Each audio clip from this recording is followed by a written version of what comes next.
Konnichiwa. It is time for a morning story. So, sit down and be quiet as I read you a story. Yes. Once upon a time, it was a bright, sunny Wednesday day, and a wimpish baker was hard at work, preparing for his next formidable sweet dessert. With a firm baboon-like grip, the wimpish baker shoveled chalky all-purpose flour into a meager glass bowl. Yes. Like a dainty little girl, he unscrewed the top of the oblivious baking powder, and then the Homo sapien proceeded to hurl some baking powder atop of the all-purpose flour.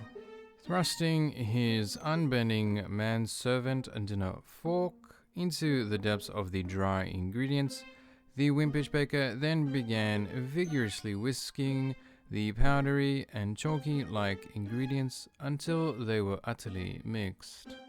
With a pinch of salt, the job was done. Now for the wet ingredients, thought the wimpish baker. Hoisting the free-running chicken eggs domo style onto the grubby kitchen counter, once opened, as if on cue, the white-shelled chicken eggs rejoiced, shouting, "Pick me, I'm the one you want, I'm the one from the chicken's butt."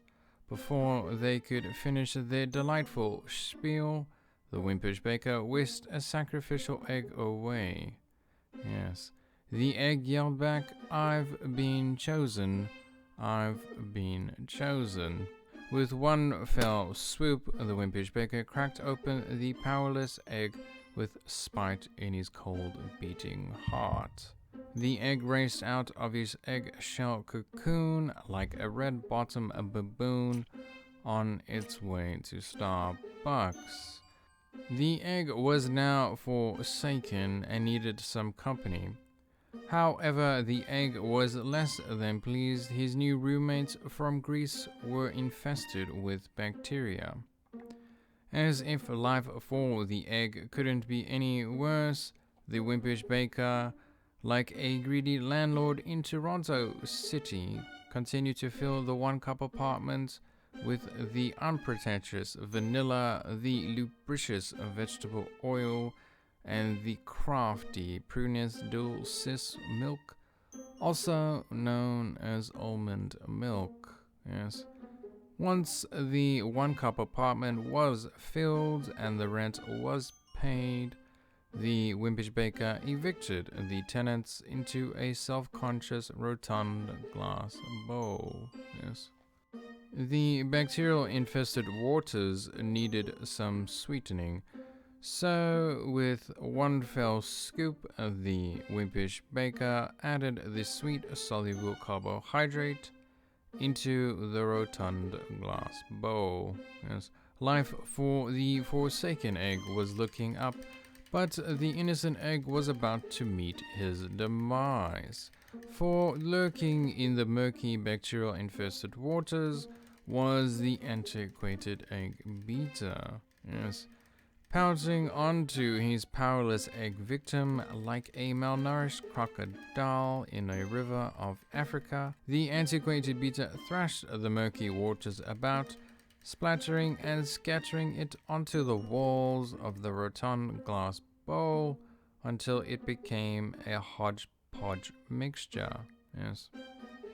With the hodgepodge mixture accomplished, the dry ingredients were ready for a swim.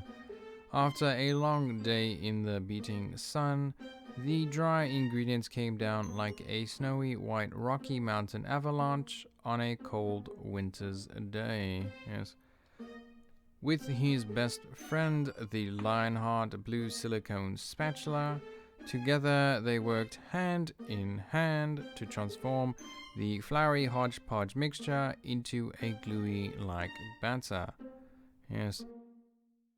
Time to prepare the innocent blueberries for their demise, thought the wimpish baker. The docile superfood berries were herded into a meager glass cage.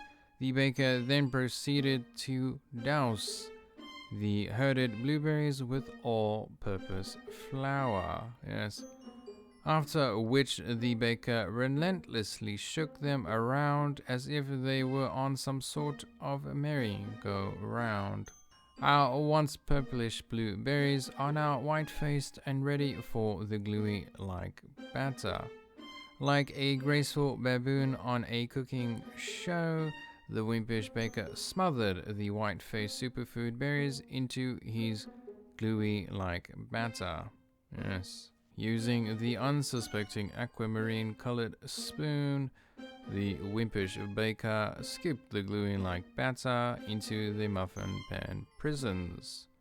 However, the batter would not give up with a fight, as it fought valiantly to stay on the aquamarine spoon, but in the end it was defeated. With the gleaming muffin pan prisons filled, it was time for the buttery streusel, thought the wimpish baker. With a slice of slave-driven cow butter, a heap of parched all-purpose flour, a scoop of captivating sweet sugar, and a pinch of dry-mouth cinnamon powder, the recipe was done. The wimpish baker, with his manservant dinner fork, whisked the concoction until it became a crumbly and flaky-like texture. Yes. Using his now grubby fingertips, the wimpish baker topped his defeated blueberry batter with some buttery, flaky streusel. Yes. Time for your demise, you sweet, innocent fruit berries. Into the blistering hot oven you shall go, thought the wimpish baker. Yes. As time passed slowly for the wimpish baker, the gluey blueberry batter, like a swarm of cute baby rats growing into a swarm of adult greasy rats, has now grown into unimpeachable hot blueberry muffins. Yes. The wimpish baker, with his warden-like chopsticks, unshackled the unimpeachable muffins from the scorching hot muffin pan prisons. Yes. Once freed and cooled, the wimpish baker served his scrumptious blueberry desserts on his unrefined yet cultured sad blue plate.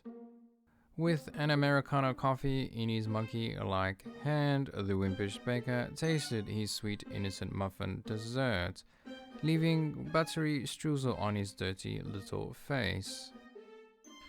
What a scrumptious and delightful story about a wimpish baker, told by me. You are welcome, and I will see you next time.